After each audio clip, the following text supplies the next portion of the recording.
Hi, beautiful people. Welcome to the Fort Salem Library, where we read you your fanfiction. So sit down or don't, relax or don't, and enjoy these stories in a way you have not before. We at Fort Salem Library do not own Motherland Fort Salem or any of the related characters. The Motherland Fort Salem series is created by Elliot Lawrence and owned by Freeform. This story is a work of fanfiction and is meant for entertainment only. We are not making any profit from these stories. All rights of the original Motherland Fort Salem story belong to Freeform.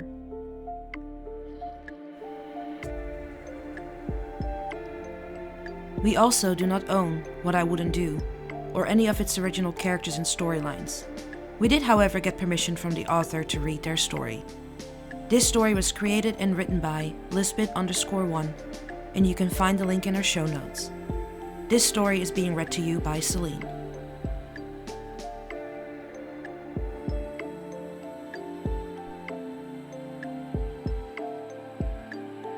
What I Wouldn't Do. Telly, are you sure you don't want to come home with me for winter break? Telly suppresses the urge to roll her eyes at Riel's question. It had been a sweet one at first, a simple invitation to spend the short amount of time they had off at Riel's home in the session with her and her father. But after turning her down and hearing Riel repeat it again and again, Telly couldn't help but feel the slightest twinge of annoyance. "Yes, Ray, I'm sure," she says, looking up to find her sister standing over her partially packed bag, looking at her with an unconvinced expression on her face, arms crossed over her chest. "I told you that 1,000 times already. Will you please let it go?" Riel's mouth twists into a slightly sour expression, but Telly doesn't let her speak. "Besides, Scylla's gonna be there too, and you and I both know that even though you won't do it on purpose, I'll just end up being a third wheel for the entire week. And as much as I love your father, I don't want to spend my entire break with just him." Riel's mouth twists in on itself even farther, and at first Telly thinks she has somehow managed to piss her sister off. But the smile that Riel has been attempting to hold back bursts free, and she takes a step towards Telly with a slightly guilty look in her eye. "All right," she relents. "You got me there, but you could have gone home with Abigail." Telly snorts loudly, the sound ripping through her chest. "And get caught between Abigail and whatever men Petra tries to force on her? Or between Petra and Abigail's grandmother? Or between Abigail and—" All right, I get it," Riel laughs, holding up her hands in surrender. "That sounds even less fun than being a third wheel." "And you guys are coming back for the New Year's party, right?" Telly asks, tone suddenly serious, and she sits up straighter. "You both promised." "Yes, Tel. Relax." Riel tosses her sister a grin. "We wouldn't miss it." Her smile fades just the tiniest bit, but there is a softness that creeps into her eyes. "Be honest with me, though, Telly. If it weren't for Alder, would you go home with one of us for break?" Heat crawls up Telly's face, and she looks away from her sister's knowing gaze for a split second. "I don't know," she says truthfully. "Maybe?" Her hands fidget together in her lap from her seated position on Abigail's bed. "I mean, everything I just said about going home with you guys still stands true. Even if I wasn't with Sarah now, I'd still be a third wheel in the session with you." "True." Riel wanders over to the closet, pulling shirts off the hanger almost seemingly at random. "But you must make a pretty compelling reason for you to stay on base." "Can you blame me?" Telly asks, and Riel gives a half shrug as she makes her way back over to the half-packed suitcase laying open on her bed. "I mean, if your girlfriend was gonna be on base for break and you had no parents to go home and visit, wouldn't you stay?" Riel's face scrunches up into a mild grimace, and Telly frowns. "What?" she asks. "What's that face for?" "Nothing," Riel says quickly, throwing the clothing onto the bed. "It's just kinda weird to hear you call her that." "What, my girlfriend?" Telly says, and Rael glances over her shoulder at her sister, noting the slightly crestfallen look on her face. It's nothing bad, Rael says quickly, and she turns around to face Telly fully. Just odd. Something that'll take longer than the 1 month you guys have been together to get used to, you know. Oh. The disappointed look gives way to understanding, and Telly nods quickly. Yeah, okay. I'm kinda surprised she doesn't mind being called that, Rael says absent-mindedly, turning back to her clothing. She seems a little old-fashioned for that term. She was the one to use it first, actually, Telly says, and Rael tosses a glance over her shoulder at her, as she begins haphazardly throwing clothing into her suitcase, in a way that would make Anacostia cringe. Really? Rael says. That's kinda surprising. I figured she would use something like, I don't know. Her nose wrinkles as she considers. Partner? Significant other? She turns back to Telly with a grin, wiggling her eyebrows. Lover? Telly's pink cheeks turn a darker red, and she ducks her head. Don't say that, she squeaks out. That makes it sound like... She cuts herself off, glancing up at Rael shyly, and Rael's jaw drops. Wait, you guys haven't had sex yet? No, Telly says with another furious blush. But you sneak into her room almost every night. There's a difference between sharing a bed with someone and sleeping with someone, Telly sputters out in defense. I know that, Rael lets out a small laugh, and Telly glowers at her. I just kind of assumed, I don't know, that you guys were doing it. Rael! Telly's scandalized look is followed by a pillow flying at Rael. Rael swats it away before it can smack her in the face, and she barks out a raspy laugh. Just saying. She kicks the pillow aside and continues tossing clothing into her suitcase. She said she wants to take it slow. Telly's words take Rael by surprise, and her packing is once again forgotten as she turns and sits down on her bed, drawing her knees up to her chest as she looks at her sister. That she doesn't want to rush this. Telly meets Rael's gaze, looking almost bashful, an affectionate smile blooming across her face. She said she wants to do this right. Wow. Rael's mouth gets caught in an O around the word, her brows rising ever so slightly. That's surprisingly romantic. Telly's smile grows, and she looks down at the ground, beaming. Well, that's just the kind of person she is. She's really thoughtful and considerate. She looks back up at Rael, chin jutting out in mild defiance. There's a lot you don't know about her, Ray. I mean, clearly. Rael slides off the bed and resumes her packing, feeling Telly's eyes on her. As long as she treats you right and makes you happy, that's all I care about. She does, Telly says, and even with her back turned to the redhead, Rael can hear the smile that is stretched across Telly's face. She really, really does. The first day of break arrives, and Sarah is given anything but. Most of the War College students have gone home, the dorm and common rooms almost empty, the base looking more like a ghost town than an actual military base. And somehow Sarah is still swamped with work. She throws her pen down onto her desk with a sigh, leaning her head onto her hands, and she is just considering getting another glass of whiskey for the headache that she can feel building between her eyes when her office door opens.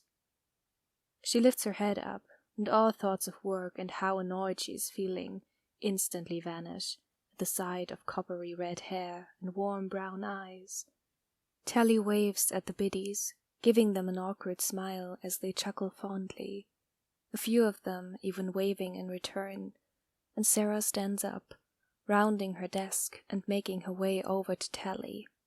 Telly's awkward smile turns into a genuine one as her eyes land on Sarah, and she beams up at her, hands going out to find Sarah's, who had already been reaching for her.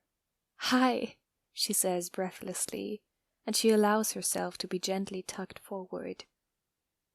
An unbidden smile stretches its way over Sarah's face, and she drops Telly's hands to loop her arms around her waist, resting her own hands on the small of Telly's back. "Hi," she says back, and she feels Telly's hands come to rest on her back, palms splayed against her shoulder blades. "You are quite the welcome sight after the day I have had." As expected, color flares in Telly's cheeks, and she bites her lower lip, rocking back and forth slightly on her heels. "Not bad." "Not a bad day, just a long one," Sarah corrects her, and when Telly's lower lip juts out slightly in concern, a small, pouting frown overtaking her features, Sarah is unable to stop herself from leaning down and wiping away the frown with a kiss. She feels Telly smile against her lips before kissing her back, rocking up into her as her fingertips dig slightly into Sarah's shoulders, and Sarah's hands press firmly into Telly's back, forcing her to take another step closer so they are flush against one another, and Sarah feels more than hears Telly's muffled gasp, feels it as Telly presses it into her mouth and the way it travels down her spine in response. Telly is reeling slightly when they part, eyelids fluttering as she looks up at Sarah with an affectionate smile, and Sarah feels an answering tug in her chest, her own affection written just as clearly over her own face, and the way she gently runs a thumb over Telly's cheek. "Enjoy your first day of break?" she asks gently. "I'm enjoying it a lot better now," Telly breathes out, and then she flushes instantly, turning away slightly as Sarah lets out a small, gravely laugh. "I must admit, I share that sentiment," Sarah says, and she slides her hand underneath Telly's chin, forcing the girl to look at her again. "Every day is made better by seeing you."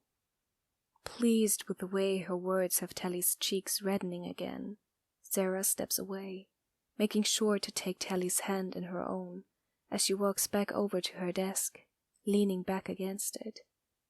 "Now," she says as Telly comes to stand in front of her, holding both of Telly's hands in her own. "Was there a particular reason you came to see me, or were you just dropping by to say hi?" "The first one," Telly admits, and Sarah looks at her questioningly. Telly hesitates. "Well, I know we really aren't supposed to be seen together in public, but almost everyone is gone from base, and it's pretty late now." She bites her lip, looking at Sarah shyly, yet there is hopefulness written clear as day in her eyes. "I was wondering if you wanted to go walk around Salem with me." Sarah smiles softly, and she brings a hand up to tuck some stray hair behind Telly's ear. "Oh, darling, I wish I could, but—" She pulls a face and gestures to the still painfully large pile of paperwork on her desk. "Well, I still have a lot of work that I need to get done." She tries to sound as apologetic as possible, hoping that Telly will know she is being sincere. "I am sorry." "Oh," Telly sounds as unaffected as she possibly can, but Sarah can very clearly see the disappointment that clouds her features. "Right, of course." Telly shakes her head quickly, a strained smile working its way onto her face. "I mean, just 'cause I get a break doesn't mean you do, right?" Sarah's heart clenches painfully in her chest. "Telly, "No, it's okay," Telly says, shaking her head just a touch too quickly. I knew it was a long shot anyway. You are the general after all."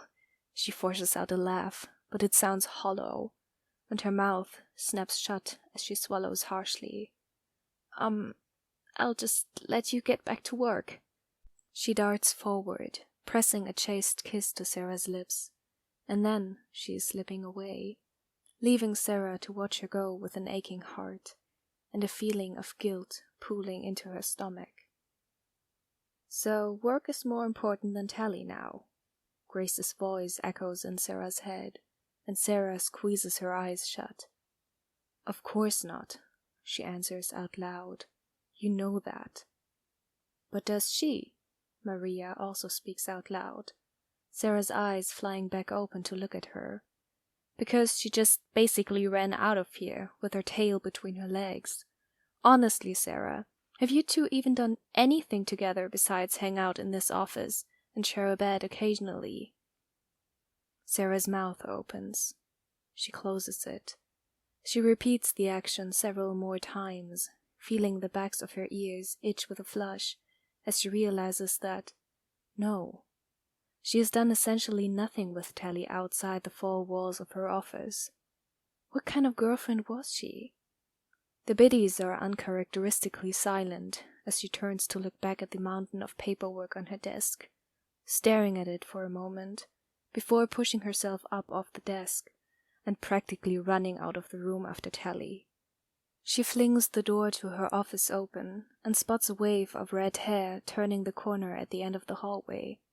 "Tally!" she calls out, rushing down the hallway towards her, and Tally reappears around the corner with a confused look on her face. "Sarah?" she asks, brow crinkling adorably in confusion. "What's wrong?" "Give me 15 minutes, Sarah says as she comes to a stop in front of Tally, and the redhead's look of confusion only deepens. "I just need 15 minutes to change, and then we can go into Salem." Tally's eyes light up instantly. "Really?" "Yes," Sarah nods, feeling herself smile. "Yes, really." "I thought you had a lot of work to do," Tally says carefully, as if reminding Sarah of all the work she still has to get done will cause her to just take back what she has said and go sit in her office for the remainder of the night. "I do," Sarah says with a nod, but she reaches out to take Tally's hand in her own, squeezing it gently. "But you are more important. I would much rather spend time with you." "I can't remember the last time I came into Salem," Sarah admits, and Tally looks over at her in surprise. "Really?" The biddies are trailing a decent amount of way behind them, enough so that if Tally doesn't think about them too hard, it almost seems like she and Sarah are actually and truly alone. Aside from the two of them and the several women walking behind them, the streets of Salem are empty. It being far too late and too cold for anyone else to venture outside, and Tally is grateful for it. Her arm is looped through Sarah's, the side of her body pressed firmly up against the other woman's, and she gets the feeling that if there were even a single other person out on the streets with them, the physical closeness that she is experiencing right now would be taken away in an instant. Sarah nods, letting out a small hum as she does. "I have no reason to come here, not really. If I ever need anything, I usually just send someone into town for me."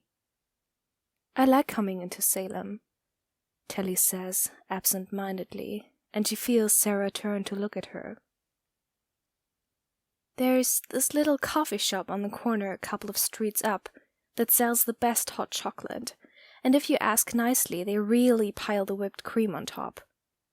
Sarah laughs at that, and Tally looks up at her in surprise. "Whipped cream, huh?" Sarah says, a gentle, teasing tone in her voice as she looks over at Tally. Tally flushes, looking away. "Yeah, it's childish, I know." "Not childish," Sarah says with a slight shake of her head. "Rather endearing, though, I must admit." "Yeah?" Tally bites down on her lip in an attempt to keep a smile from breaking out, but it does so anyway, and she hears Sarah laugh again, the sound of it causing her heart to race in her chest. "Yeah." The two of them walk in silence for a bit longer, turning off of the streets and walking down a short path until they reach the end of it, coming across a large, frozen-over pond, moonlight bouncing off of the ice. Tally shivers lightly, pressing up against Sarah even more. I think this is where Em and some of the other coven leaders are taking everyone ice skating the night before New Year's. I would imagine you are right, Sarah says, and she untangles her arm from Tally's to slip it around her waist instead.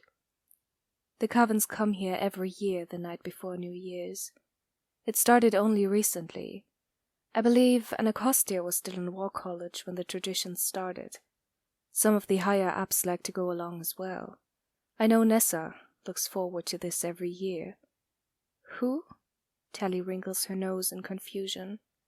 General Clary. Oh, Tally looks up at Sarah, a hesitant question on her lips. Do you go? Me? Sarah shakes her head. No, not anymore. I went a few times when Anacostia was younger, but people deserve to have a night of fun and be able to truly relax without the general hanging around. Besides, she looks over at Tally, a sparkle of humor in her eyes. Have you ever seen 7 old women try to ice skate? It's like watching newborn fawns try to walk with how unsteady they are. One of them goes down and the rest of them are soon to follow. Tally claps a gloved hand over her mouth, but the snort of laughter escapes anyway, and Sarah's eyes crinkle as she smiles at the sound of Tally's laughter.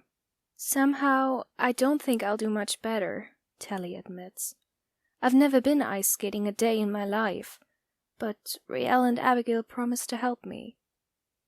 They both know how to skate? Sarah asks curiously, and Tally nods.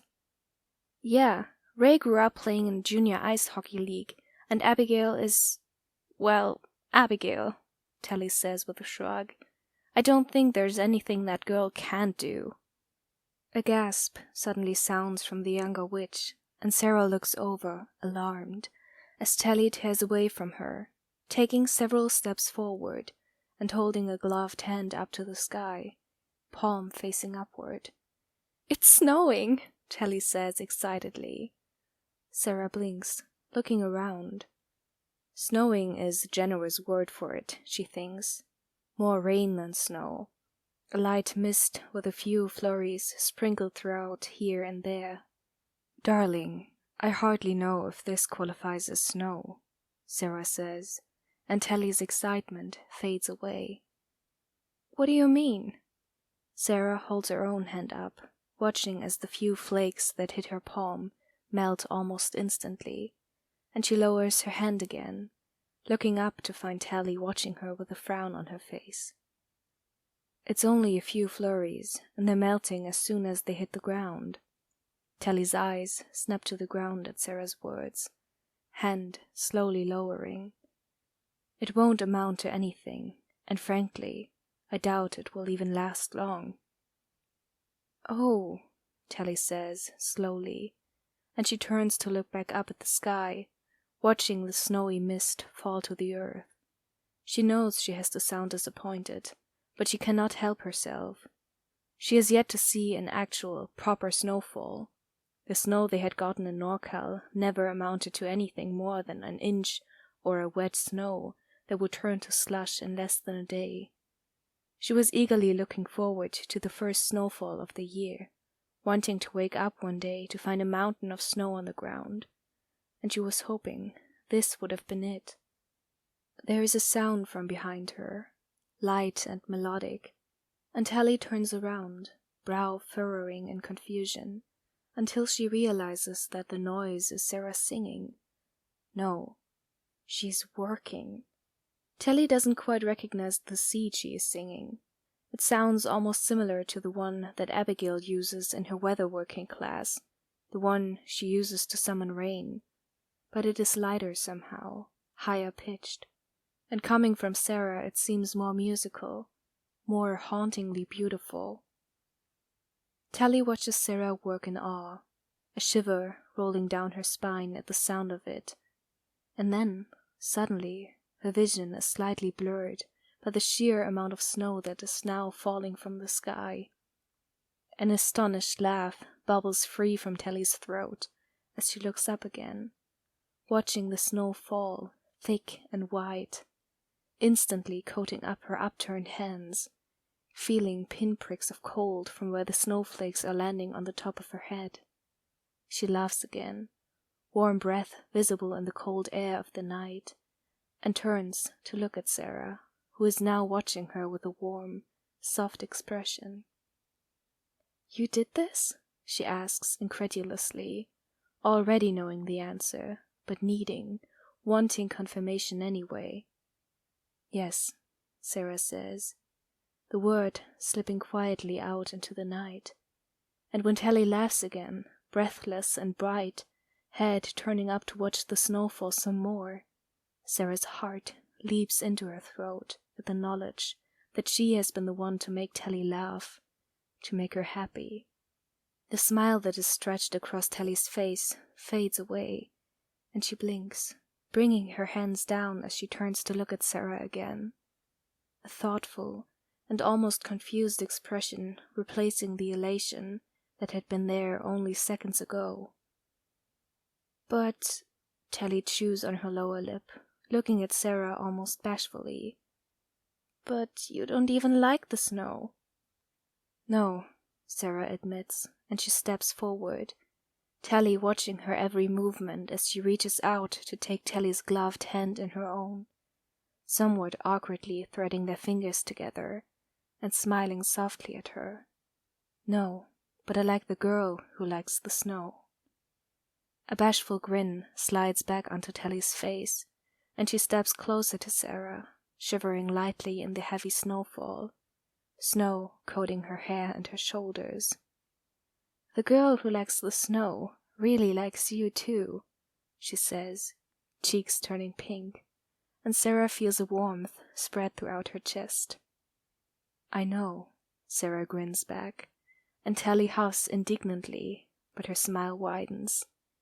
"And I like making her happy." "Okay, you know what, guys?" Telly says, standing shakily on her skates at the edge of the pond, watching her two sisters glide effortlessly around on the ice, waiting for her to join them. "I think I'm gonna pass on the skating and just watch you two have fun." "Oh, hell no!" Abigail comes to a halt in front of Telly, ice spraying lightly as she stops herself. "You promised you would at least try. Don't be such a chicken shit. Get your ass out here." Telly looks past her sisters, watching the crowd of people on the ice. Some of them are racing each other. Several of them are paired up, holding hands as they skate around the pond. And Em and Gregorio are playing a game of chicken with two members of another coven. Gregorio sitting on Em's broad shoulders. She looks back to her sisters nervously. "You won't let me fall, right?" "Sure." Abigail's shrug is less than comforting as she holds out a hand to Telly.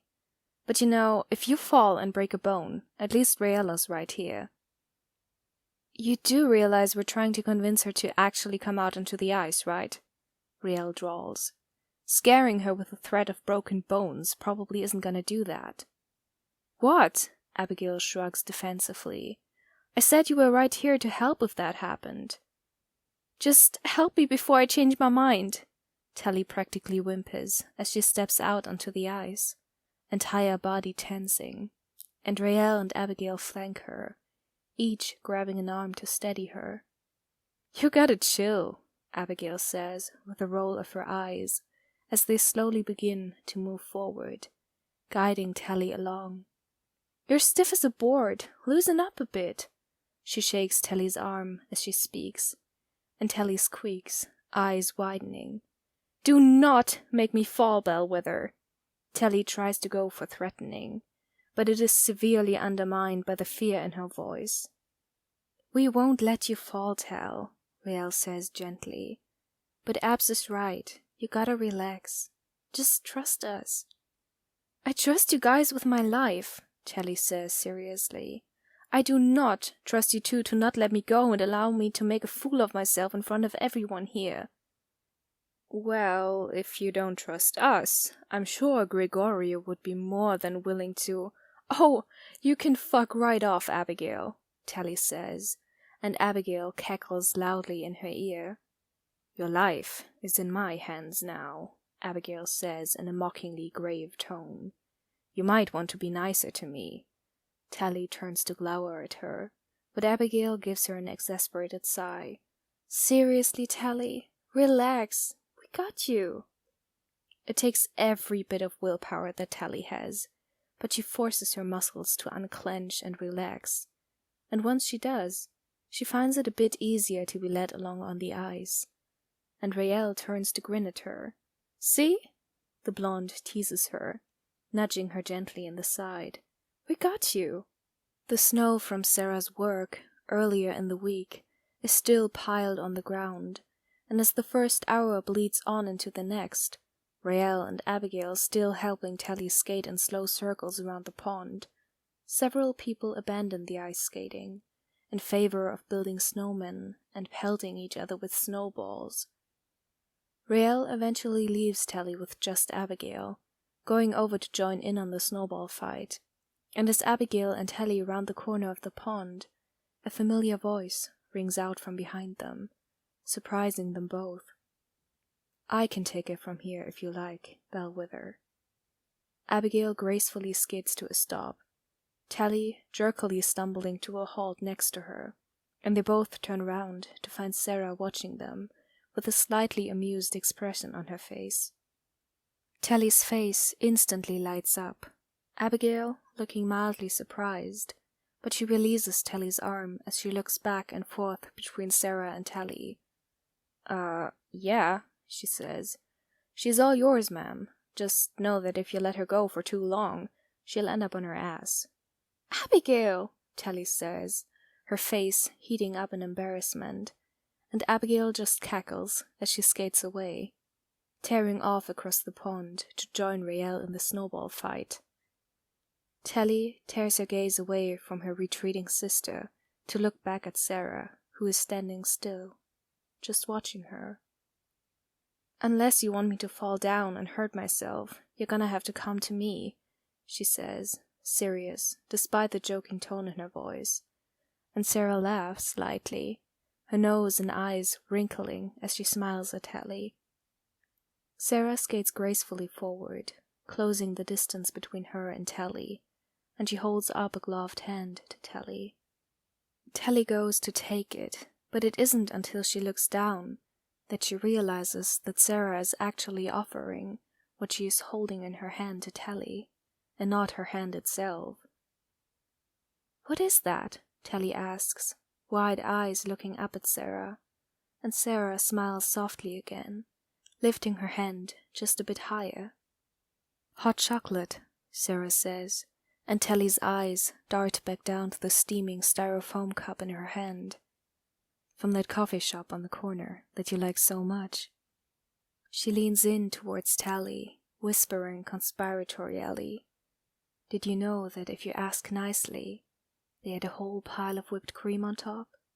She pops the lid of the cup off, revealing what is indeed probably the biggest pile of whipped cream that Tally has ever seen in her life, and Tally looks up at her in awe. You brought that for me? She asks, and Sarah snaps the lid back on, holding it out to Tally once more. You adore all this snow, yet never stop complaining about the cold, Sarah says, as Tally takes the hot chocolate from her. I thought you could probably use some warming up. Did you come all the way down here just to bring me some hot chocolate? Tally asks incredulously, and to her great surprise, a red tinge appears on Sarah's cheeks, and she looks at the ground for a moment. The hot chocolate was a thought I had on the way down here, Sarah says, looking back up at Tally. I came down here, Sarah swallows, her voice softening so as not to be heard by the few people still skating by them. Well, I came down here because I missed you. I wanted to see you. Oh, Tally breathes out, hot chocolate completely forgotten, as her heart begins to thunder in her chest at Sarah's soft admission. I missed you too. I always miss you when you aren't around. Tally's hands itch from where they are encased in her thick gloves, holding tightly onto her hot chocolate, and she finally allows herself to take in Sarah's appearance. Her hair is uncharacteristically down for once, falling in loose waves around her shoulders, partially covered by a grey beanie that matches the thick pea coat she is wearing.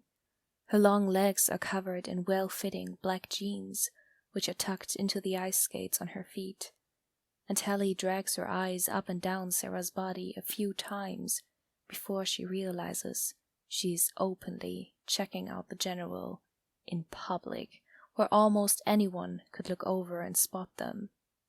She jerks her eyes back up to Sarah's face, getting ready to stumble out an apology, but the words die on her tongue before she can say anything. Sarah's hands are behind her back, her posture and stance looking every bit General Alder, but the expression on her face is anything but.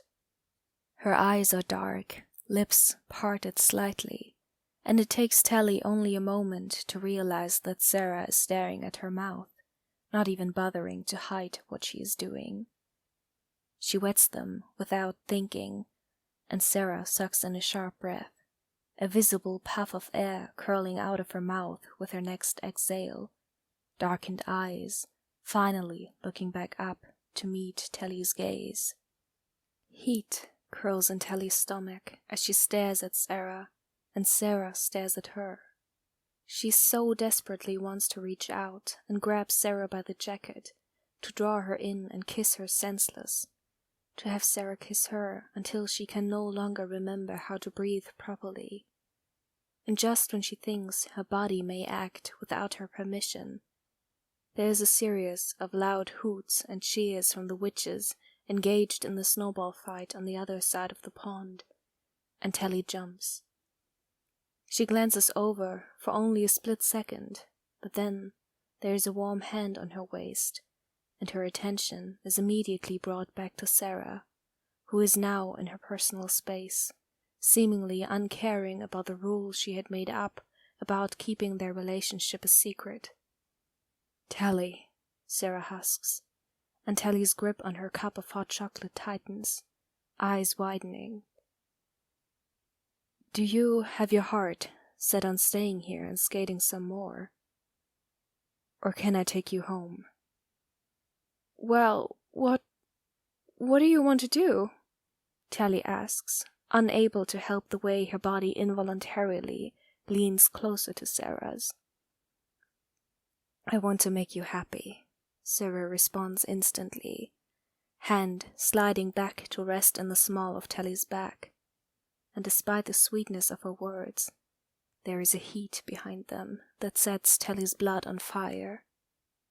"Then I want you to take me home," Telly whispers, and she is so close to Sarah now that her words are practically pressed into the other woman's mouth, and she can feel Sarah's next breath ghost over her lips, the older woman's mouth stretching into a smile.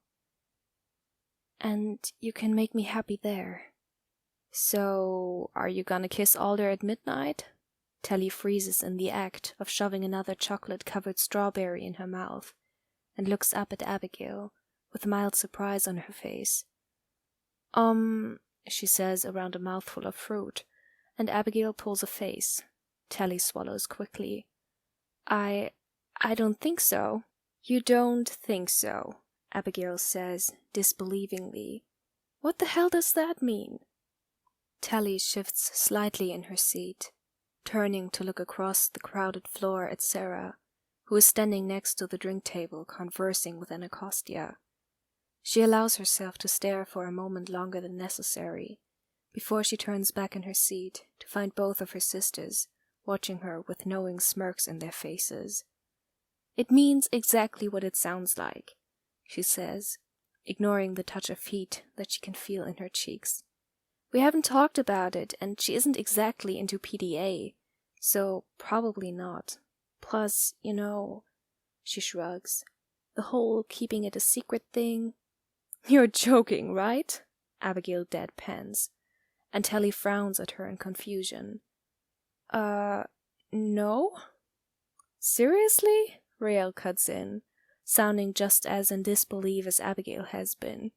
After that stunt she pulled at ice skating last night? Stunt? What stunt? Let me see, Abigail says as casually as she can. She shows up to an event she hasn't been seen at in about a decade. She brings you, specifically you, hot chocolate or coffee or whatever it was before you guys got so close that I did actually think for a moment that you were kissing, and then leaving together, not even 5 minutes later. She turns to look at Rael, who is smirking at Tally once again. Did I miss anything? No, Rael shakes her head. I think that just about covers it all. Okay, well that's... Tally struggles for a comeback, or a retort of some sort to give to her sisters, but she comes up empty. Well, still, she looks back and forth between them. We haven't talked about it, and it's not like I'm just gonna march over there and ask her in front of her daughter if I can kiss her at midnight. All right, fine. Abigail throws her hands up relentingly. But you might want to avoid Gregorio for the rest of the night. And why would I do that? Tally asks, with a confused frown, and Rael snorts into her plate of food. Because he somehow missed you two openly ogling each other in the middle of the pond last night, and asked me about 20 minutes ago if I knew if you were kissing anybody at midnight. Tally chokes on her drink, eyes watering as she coughs violently into her arm for a few moments, feeling Abigail thump her a few times on the back. What? She manages to squeak out when she can finally talk again, vision still blurred with tears that she hastily swipes at. What did you tell him? I told him you were kissing Rael, Abigail says with a nonchalant shrug, taking a sip of her own drink, and Tally sputters again as Rael snickers. Why would you tell him that? Tally asks in disbelief. Because one, Abigail says with a roll of her eyes, I didn't know if you were planning on kissing Alder at midnight or not, and two, I didn't think you wanted him thinking you were available to be kissed if you weren't. I'm not available, Tally says heatedly. I know that, Abigail says irritably. But if I told him that I didn't think you were going to kiss anybody, he would think that you were. Tally, you gotta relax, Rael says with a shake of her head. There's like 30 minutes till midnight yet. If you want to kiss Alder, I'm sure you can find a moment where she's alone and ask her then. Tally twists in her seat, once again turning to look at Sarah, who is still locked in conversation with Anacostia, a deep frown on her face. Yeah, she bites her lip, considering. Yeah, maybe. So, I heard something interesting from General Clary this morning, Anacostia says casually, sipping on her drink. Engaging in inane gossip, are we, Anacostia? Sarah asks idly, without so much as a glance in Anacostia's direction, missing the smirk her daughter tries and fails to hide behind her glass. Only when it involves you, Anacostia says, still sounding far too casual, and Sarah's whole body stiffens, head snapping to the side to look at Anacostia. Excuse me? Anacostia ignores the stiffness of her words, plowing right on. Apparently, you went ice skating last night. Or well, you showed up to the ice skating last night, only to leave not even 5 minutes later with a certain red-haired cadet. Sarah's grip on her glass tightens. And that is of import why? Anacostia purses her lips, turning to look at Sarah fully. Are we really gonna turn this into one of those things where it feels like I'm pulling teeth any time I try to get you to admit to anything? I have no idea what you're talking about. Sarah, Anacostia says, exasperation clear in her voice. Seriously? Seriously. Sarah takes a sip of her drink. Fine, Anacostia says, one of her eyebrows cocking just the slightest as she looks up at Sarah, challenging her. If you have no idea what I'm talking about, Then I guess it won't matter to you that I overheard Shellbark asking Bellwether if Craven was available to be kissed at the turn of the new year? Sarah almost chokes on her drink, swallowing it a touch too quickly as she turns to face Anacostia again, ignoring the burn in her throat. Why would he ask that? Because, and I'm just guessing here, Anacostia says, with a touch of sarcasm in her voice, he probably wants to kiss her. Sarah is struck dumb, feet feeling rooted to the floor beneath her, emotions flying through her, one after the other, as she stares at Anacostia, who has an ever-growing smirk on her face. Everything all right? Fine, Sarah rasps out, still unmoving, and Anacostia just snorts. Are you sure? She asks, teasingly. Because the minute I mentioned Shellbark wanting to kiss Tally, it looked like you went through all 5 stages of grief in a matter of seconds. Sarah's mouth opens and closes uselessly several times. The smug, teasing look on Anacostia's face disappears, and she sighs, expression softening, as she rests a hand on Sarah's tense shoulder. Sarah, she says gently, and when Sarah still doesn't move, Mother. Sarah finally snaps back to attention, straightening as she focuses on Anacostia once more. If there is something going on between you and Craven, it's all right, Anacostia says seriously. I just want you to be happy, with whoever that may be. Sarah takes a shaky breath, clenching and unclenching her hand that isn't holding her drink several times. I am happy, she says slowly, and Anacostia's dark eyes soften just the slightest. With her, I am happy. Good, I'm glad, Anacostia says sincerely, a warm smile working its way across her face, before it takes on a slightly teasing tone. So, does that mean you'll be kissing her at midnight? Sarah frowns. I don't know. Is that something I should do? You're asking me? Anacostia points to herself in surprise, and Sarah nods. Oh, hell, I don't know. She shakes her head, throwing a glance in the direction of the table the Bellwether unit is currently occupying. I mean, if you think it'll make her happy? I love you guys so much, Abigail crows, throwing herself in between her 2 sisters, her drink lightly sloshing onto the floor. Happy fucking New Year!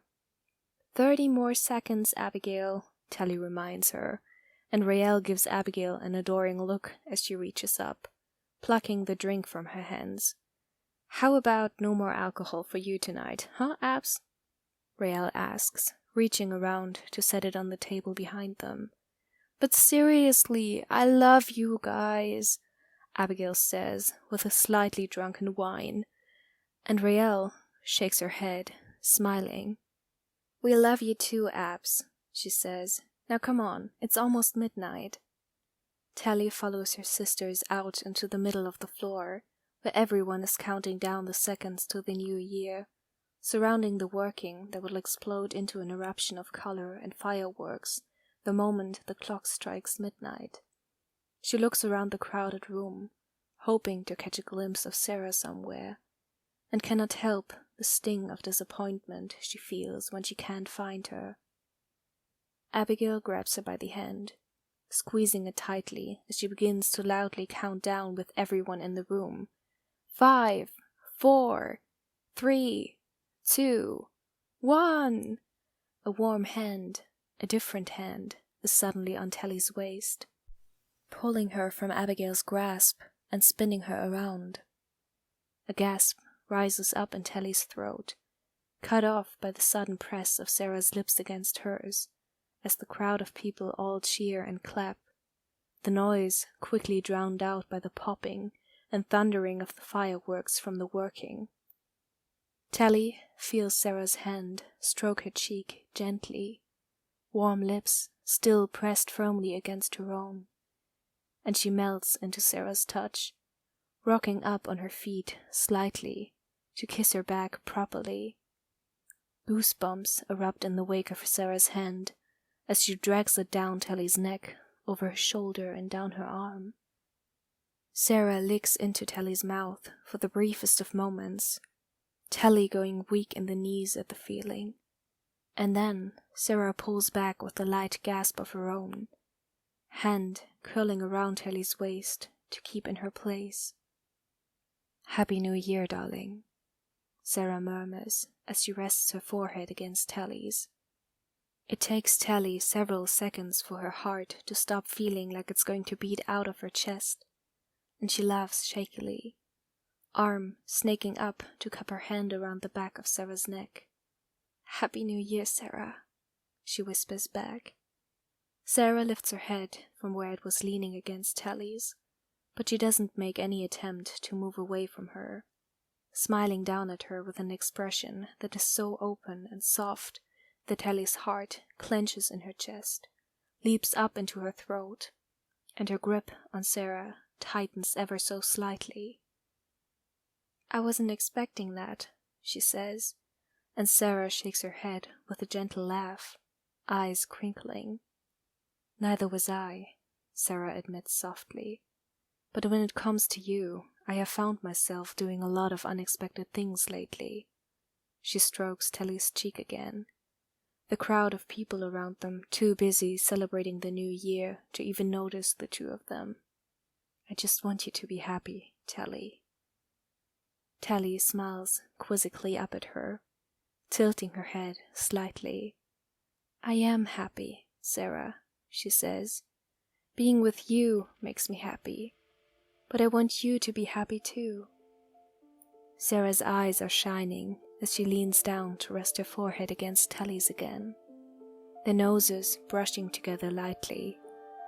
Her next words are almost lost in the roar of the celebrating crowd, but Tally hears them loud and clear anyway.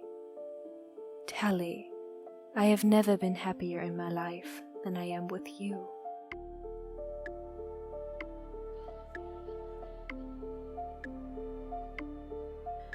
Please find the fanfiction you just listened to on Archive of Our Own and leave the author some love. Without them, this wouldn't be possible, and we want to thank them from the bottoms of our hearts for creating these amazing stories and keeping the show alive.